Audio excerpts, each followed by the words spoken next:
Syafika. Ya, silakan Syafika.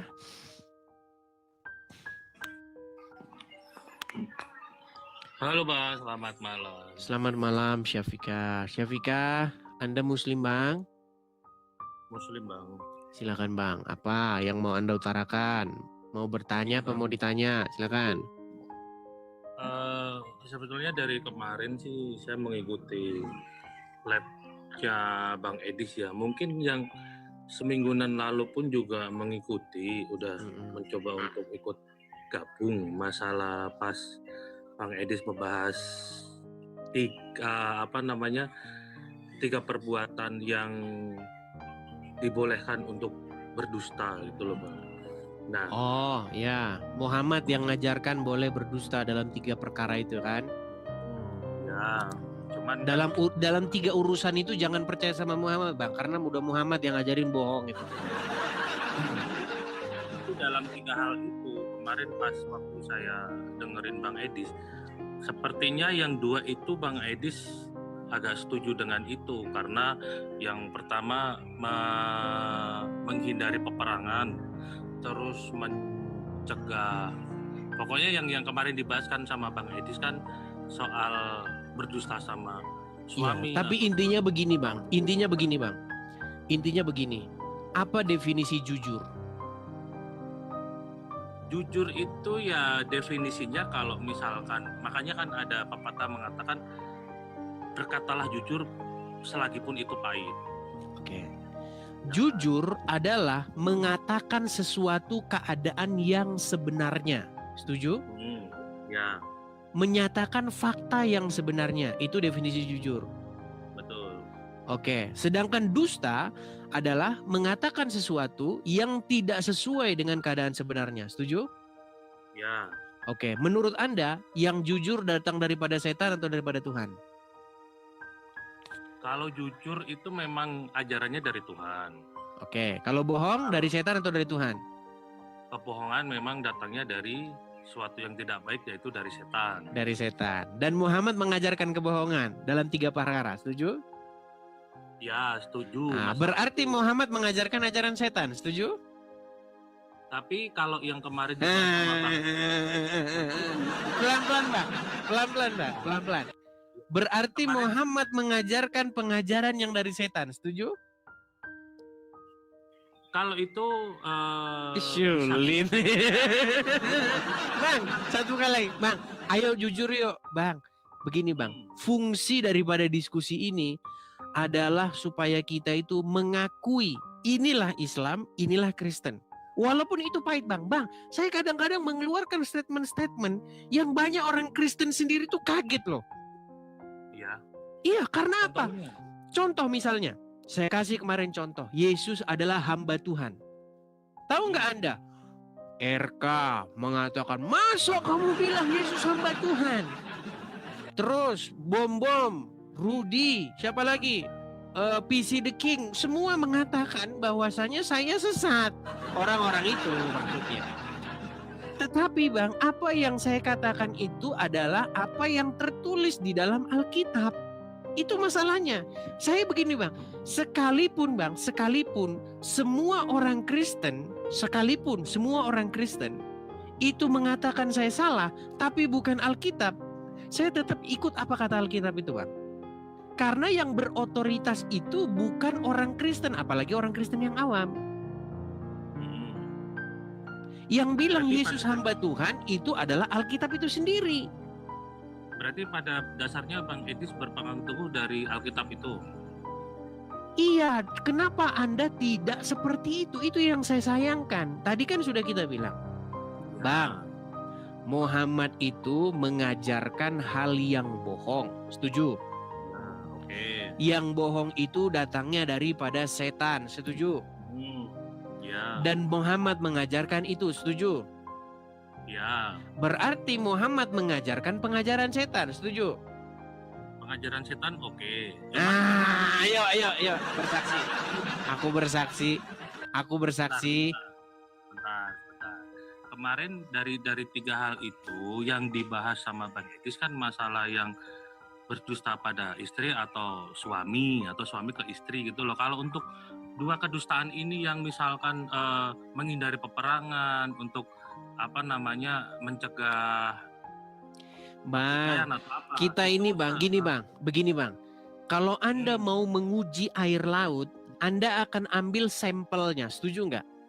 ya, Ketika karena Anda ada mau asin. tahu, begini Bang, ketika Anda main ke pantai, ke air laut, Anda akan ambil di situ satu gelas, kemudian Anda uji apakah asin atau enggak. Kalau asin, berarti kesimpulannya sisanya adalah asin, setuju?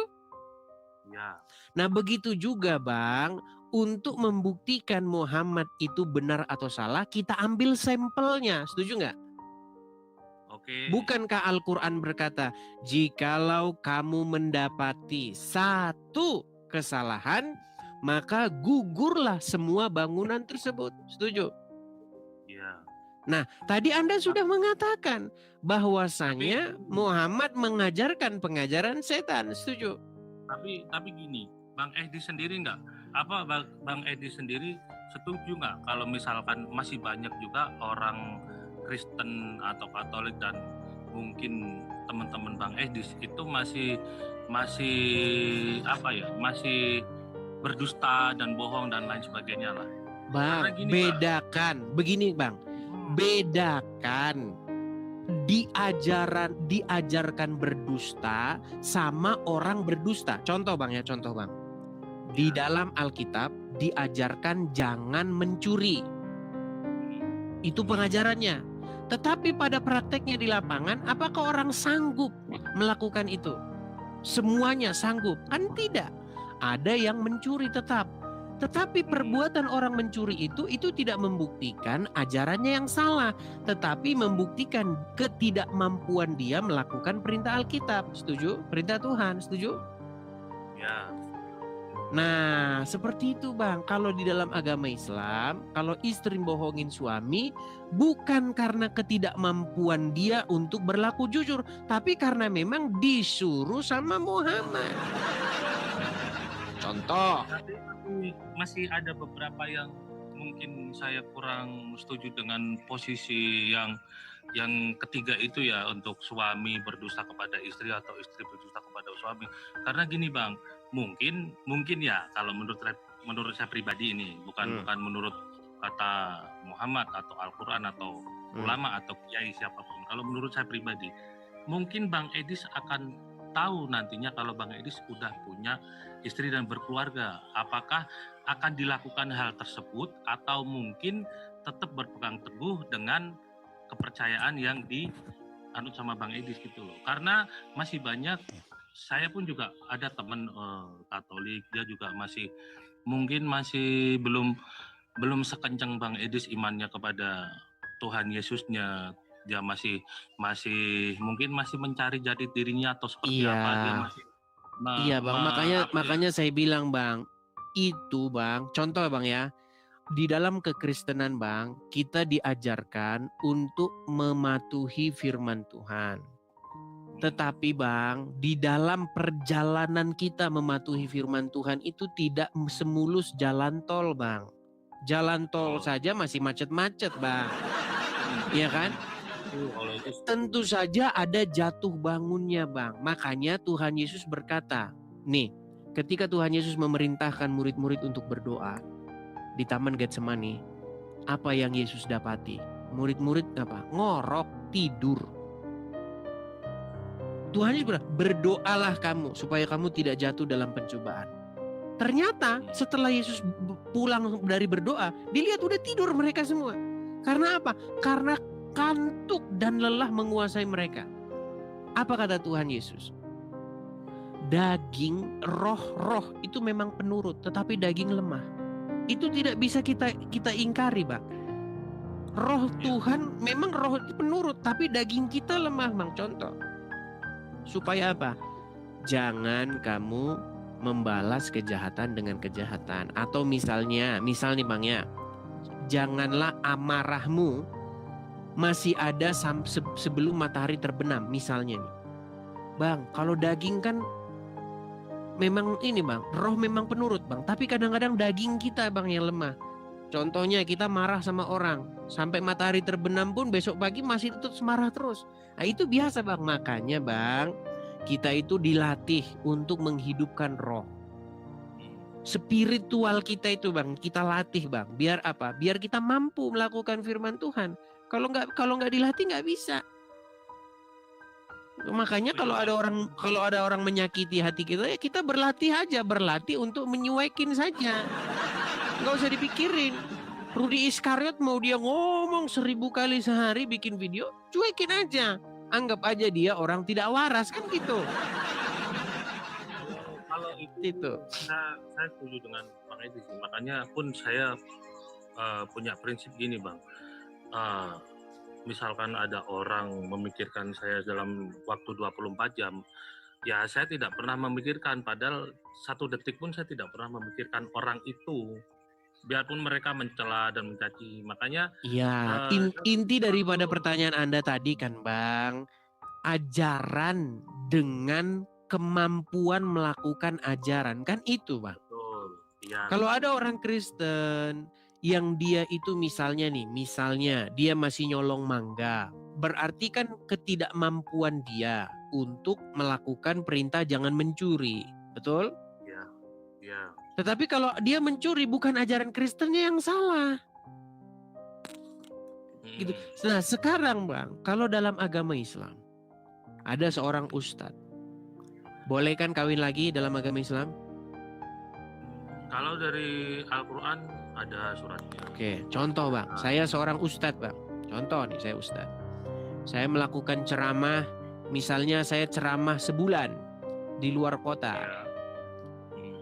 Nah, dalam ceramah 1 bulan di luar kota ini dikasih makan daging kambing terus sama jamaah, Ustaz.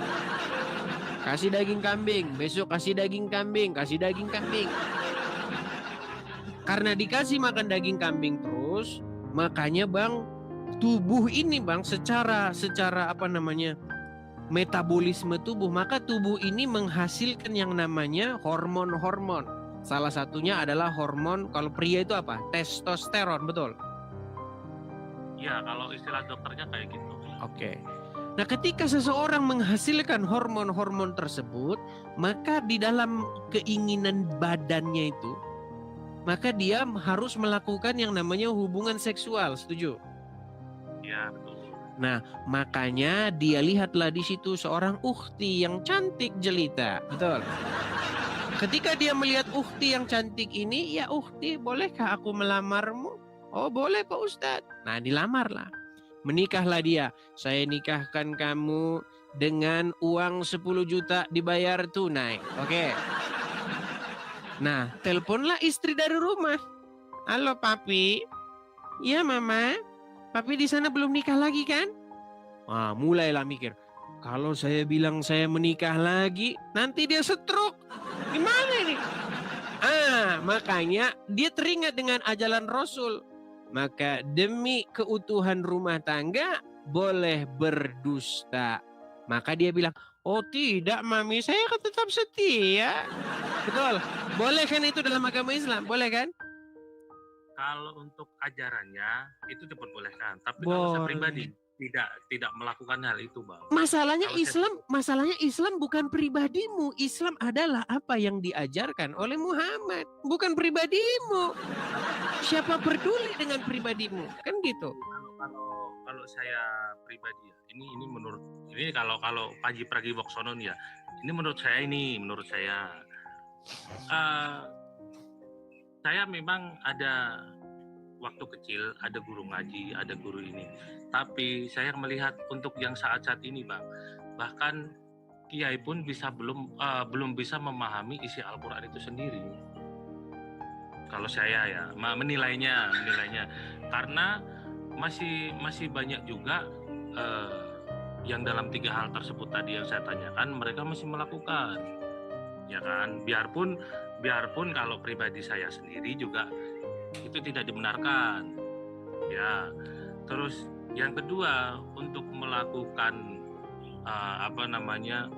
nikah siri dan lain sebagainya, untuk mempunyai 4 istri, itu memang di dalam Al-Quran ada suratnya. Tapi kalau saya pribadi tidak melakukan juga hal itu. Karena apa? Hati kita manusia, hati saya sama mungkin pasangan saya tidak sekuat apa yang memang mungkin di dalam Al-Quran itu dituliskan. Saya mempunyai saya merasa memang saya mengakui hati saya lemah, belum bisa mengerti atau belum bisa memahami sebetulnya isi Al-Quran itu apa sebetulnya loh Bang, sebetulnya. Makanya dalam 3 hal tersebut yang masalah dusta itu, Iya, saya makanya begini Bang. Makanya Bang, kita harus ajaran ada. betul. Makanya begini Bang. Dalam agama Islam, makanya Bang, kan ketika Anda melakukan dakwah, syiar, memberitakan firman Allah, Anda harus mempraktekkan juga di detik yang sama kan? Berarti kalau Al-Quran bilang boleh kamu mencari uang dengan harta, mencari istri dengan harta-harta yang kau miliki, berarti kan boleh. Artinya ketika Ustadz dakwah, misalnya Abdul Somad dakwah, di situ dia dakwah, dia pernah bilang, selama masih 4 sah. Kan ini Abdul Somad yang bilang loh. Saya ceramah ke Jakarta. Di Jakarta saya nikah lagi. Saya ceramah ke Jember. Di Jember saya nikah lagi. Saya ceramah ke Surabaya. Di Surabaya saya nikah lagi. Selama masih 4 sah. Kalau mau tambah lagi, ceraikan dulu yang satu. Kan gitu. Nah, sementara di dalam Kristen, Bang, bukan begitu solusinya. Di dalam kekristenan, Bang, supaya orang itu tidak terjerat, supaya seseorang jangan jatuh kepada dosa, makanya, Bang, ketika misalnya dia seorang pendeta. Misalnya dia seorang pendeta, Bang. Pendeta ini ditugaskan untuk apa? Untuk dia misalnya berkhotbah atau menginjil misalnya di pedalaman mana. Bagaimana supaya dia tidak jatuh dalam dosa? Ya dibawa istrinya, Bang. Istrinya dibawa, begitu loh. Makanya kata Rasul Paulus, kalau kamu tidak sanggup hidup ya berselebat, Anda jangan coba-coba. Makanya menikahlah. Ambil satu istri, bawalah istrimu itu ketika kamu misalnya melakukan ini tadi, perjalanan seperti itu. Itu Bang bedanya. Oke, memahami saya.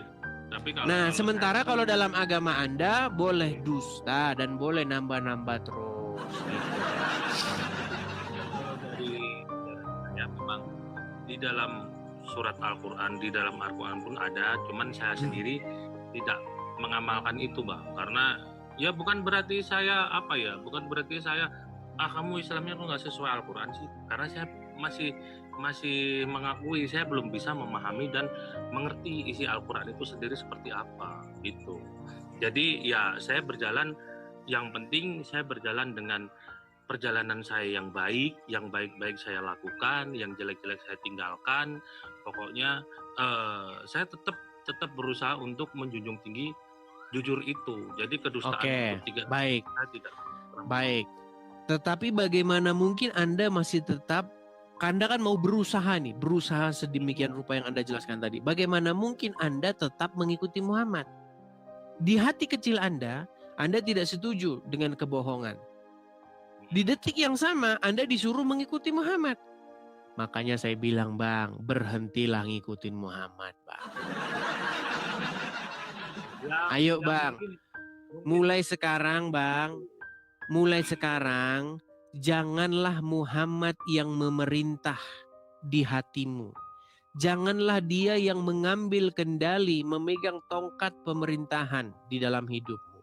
Melainkan Yesus. Kalau Yesus yang memerintah di hatimu, Bang, ya, maka kamu tidak akan melakukan hal-hal yang dilakukan di dalam agama Islam tadi. Bohong-bohong seperti itu kan, bohongin istri, bohongin suami. Ya, gitu. Kalau saya sih tetap gini, Bang. Ya ini penutup aja ya, penutup istilahnya obrolan aja ya. Kalau saya pribadi, Bang, karena setiap orang kan punya kepribadian masing-masing, punya cara berpikir masing-masing, punya istilahnya apa ya? Dia punya statementnya sendiri-sendiri lah.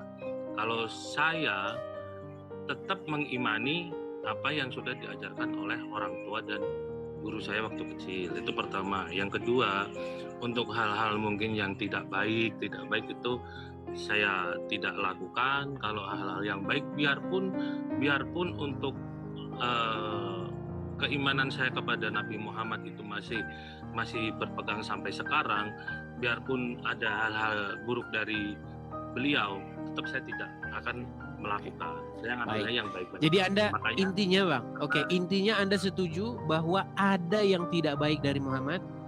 ada, iya setuju. Oke. Ada juga yang lain. Anda, Itu loh, makanya saya iya, ngambilnya iya, yang sebentar Bang. Gini, Anda setuju bahwa ada yang buruk, ada yang tidak baik dari Muhammad? Ya, Oke, kalau seperti itu Bang, maka tidak pantas dikatakan Muhammad itu sebagai contoh yang sempurna. Setuju? Nah, siapakah contoh yang sempurna? Baca Bang Quran surat Maryam ayat yang ke-19. Di dalam Quran surat Maryam ayat yang ke-19, Isa itu adalah seorang yang suci. Jadi Bang, yang harus dicontoh itu adalah Isa. Isa yang asli itu adalah Yesus Bang.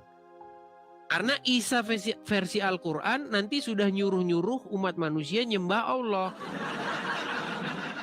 Itu Bang ya, tetapi yang asli versi aslinya itu yang ada dalam Injil.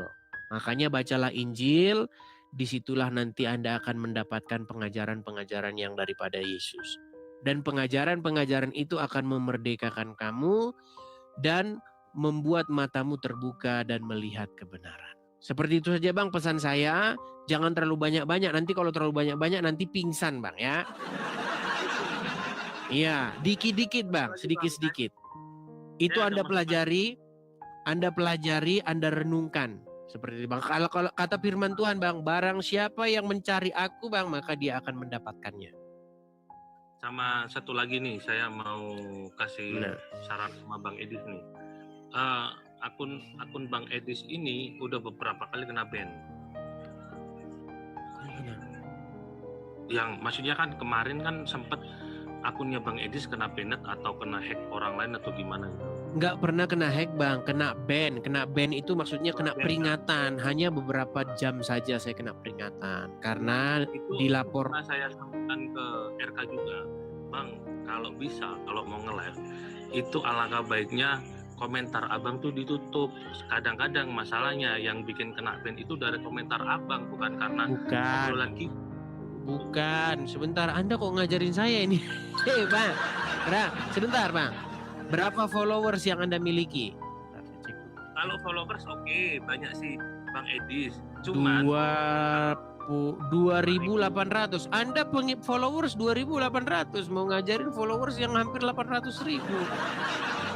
Bang, begini Bang, kalau mau kursus kilat bagaimana caranya tidak ban, tidak apa. Malah harusnya Anda yang belajar sama saya, malah Anda yang ngajarin saya. Oke ya. Seperti itu Bang. Sampai ketemu lagi ya. Semoga Anda mendapatkan kebenaran. Oke, makasih Bang Syafika.